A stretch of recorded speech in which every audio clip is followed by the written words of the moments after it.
morning, guys and myself. The shadowing video today is dive into it.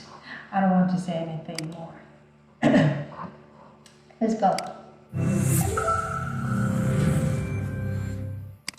I had just turned 22 when I finished my first semester of graduate school at the Iowa Writers Workshop. I was also taking classes in the printmaking program.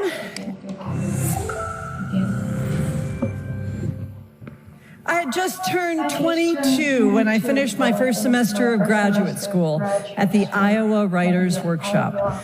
I was also taking classes in the printmaking program, ambitious young art-loving thing that I was.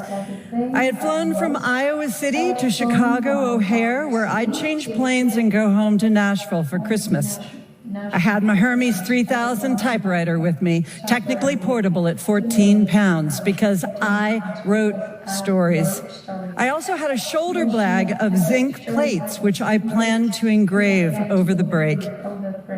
Have you ever traveled with a bag of zinc plates? They're a lot heavier than a typewriter. In O'Hare, I got very, very lost. I put my typewriter down, stood there lopsided, looking at my ticket, when a young man walked up and asked me if I needed help. Time changes memory, but I remember him clearly. He had on khaki pants and a pink Oxford shirt. He had straight, sandy blonde hair and wire-rimmed glasses. He looked like the young John Denver. I gave him my ticket. "You are really lost," he said. And then he took my extraordinarily heavy bag from my shoulder and the typewriter from my hand and said he would walk me to my gate. Side note, this was 1986. I was shy and I was plain. I was not the kind of girl whose typewriter was carried by men who looked like John Denver. And my heart expanded with the wonder. Together, we traversed many concourses, and I began to worry about the time. I said he shouldn't risk missing his flight so that I could make mine. That's when he told me he didn't have a flight. I asked him if he worked in the airport, and he said, yeah, sort of. He said he was a Hare Krishna.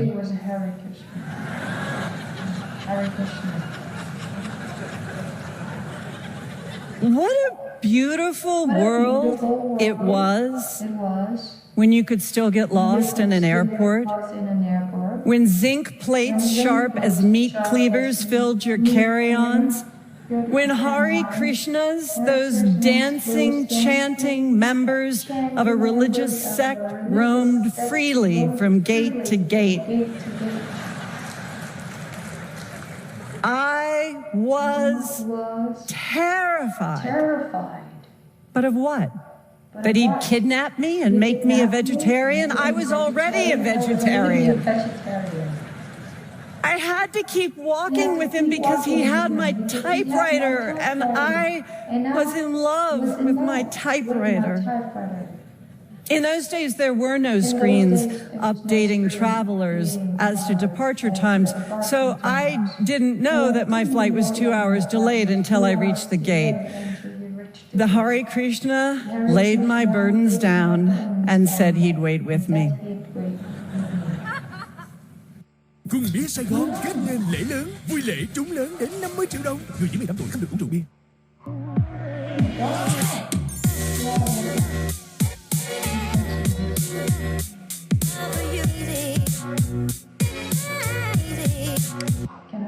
Would I have chosen to spend 2 hours in O'Hare with a Hare Krishna?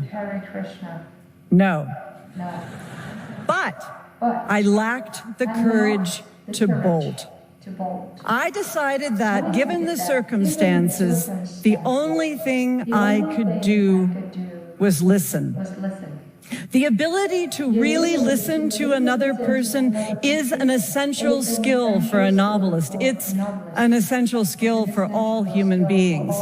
And what the Hare Krishna told me was one of the most remarkable things I had ever heard in my life. He said, imagine loving God so much that you would be willing to stand in an airport all day so that you could tell people about God's love. So that you could tell people about God's love. All day long. People rushed past him, even after he had forsaken his traditional saffron robes to mitigate first impressions. They buried their faces in their newspapers as soon as he started to speak, and still he kept showing up because God's love was the greatest thing he had ever known, and he wanted to share it.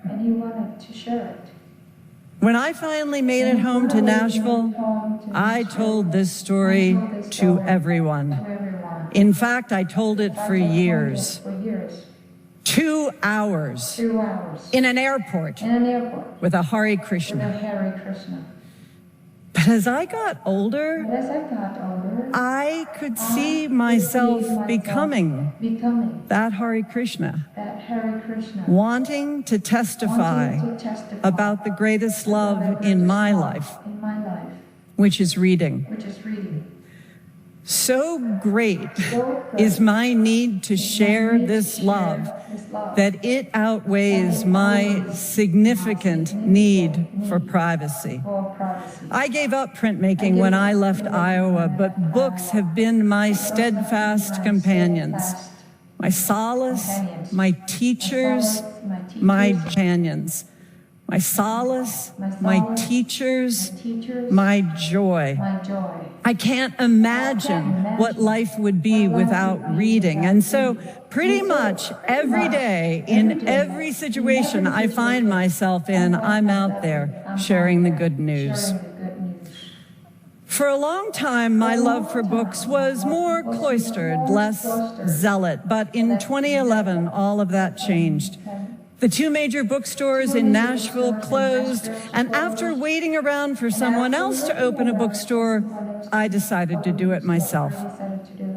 This was not the fulfillment of a lifelong dream.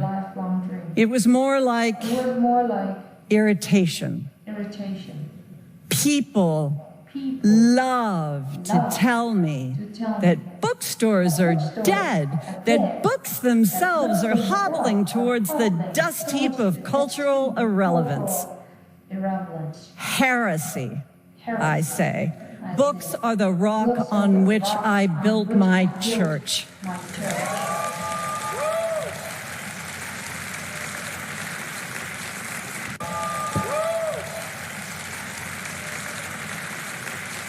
Like the Hare Krishna, I didn't do this because of what I needed. I had books. I would always have books. I fought for books because you need them. The summer before we opened Parnassus Books, I went on tour. I've been going on tour regularly since 1992. This one for a novel I wrote called State of Wonder was going to be my fact-finding mission. I collected information from all the booksellers I knew, but the most valuable came from my friend Daniel Golden at Boswell Books in Milwaukee. He told me people were desperate to buy anything that was hanging from the ceiling, which is true. More importantly, he told me to put the children's section as far away from the front door as possible so that when a child makes a break for it, you have the maximum opportunity to catch her. So that when a child makes a break for it, you have the maximum opportunity to catch her. Daniel talked a lot about the children's section, which was not a part of bookstores I knew much about. If you want customers, he said, you have to raise them yourself. That made sense. Small children coming to story time, being read to, learning to read themselves will grow up to be great customers. 15 years later, I can attest that this is true. We have raised up a raft of customers. But over time, this charming bit of wisdom has changed. I don't think of it as cultivating shoppers anymore. I think of it as cultivating readers. And not just for the books I write or the books I sell, but for all books. I've come to believe that if you're interested in living in a society where people read, it's also your responsibility to cultivate readers. What does that even mean? Well, reading to children the same way people read to us. You can buy books for children who are in Title I schools who might not have books of their own. We do a lot of this at Parnassus. You can speak out against book banning. Ba Pilsner, muôn dịp họp mặt, thêm kết nối vì những người tầm tuổi không được uống rượu bia. Stop browsing flights and start booking them. Brazil has samba to dance to. The USA has great cities. Because books are not the things endangering our children.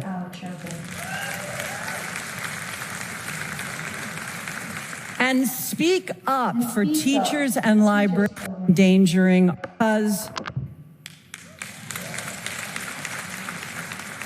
because books are not the things endangering our children.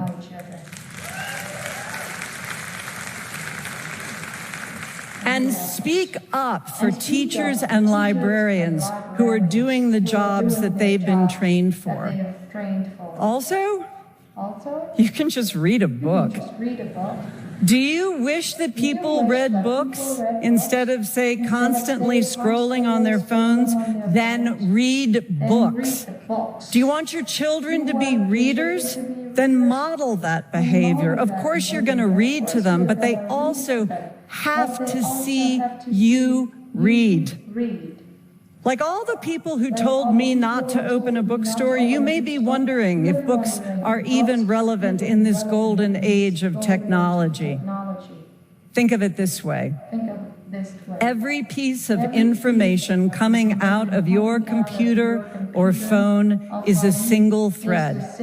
At any given moment, you are holding countless threads which range in quality from vital to worthless. What a novelist does is takes all of those threads and weaves them into a tapestry. Maidens, unicorns, pear trees. This is no small job. But when it's done right, the outcome is both beautiful and enduring. Novels teach us empathy by putting us into another person's life, and they define our history by showing us how we've changed and will continue to change. Think of Harriet Beecher Stowe. Now, think of John Updike. And if this wasn't reason enough to love books, they also help us develop and preserve what I like to call a long-format brain. The problems of the world cannot be seen one thread at a time, nor can they be solved. The ability to think with depth and complexity is greatly enhanced by reading more than 280 characters at a time. If you haven't read a novel in a while, it may feel strange at first, but stick with it. What you put in is what you'll get back. What surprised me most about owning a bookstore, and practically everything about it surprises me, is that it's not just books people come in for. Reading, that solitary endeavor has proven to be a means. Reading, that solitary endeavor has proven to be a means of connection. Our monthly book club at Parnassus is now so large, we've broken it into 3 sections. We also have a classics book club and a romance book club. And once a year, those 2 groups come together to read a classic romance. Most recently, Pride and Prejudice. Our author events have ranged from Jeff Kenny to Percival Everett, to Barbara Kingsolver, to R.F. Kuang, to Ina Garten, to Bono.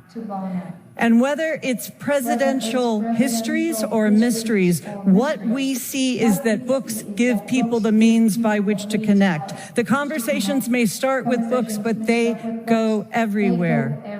Reading shines the light that disrupts the dark isolation so many people find themselves in. Go to your local bookstore and see what I'm talking about. Every time I change planes in O'Hare, I think about the Hare Krishna, a person I was afraid of, a person I had nothing in common with, a person whose only intention was to help me, both to find my gate and to find a force in the world greater than myself. Through experience, we had both come to see that we were part of the larger human fabric. He through his faith, and me through a different kind of faith. Maybe this time we would sit at the gate a little bit longer, and I would ask him what he was reading. I would tell him how much I admired the courage of his convictions. I would thank him for helping me find my way.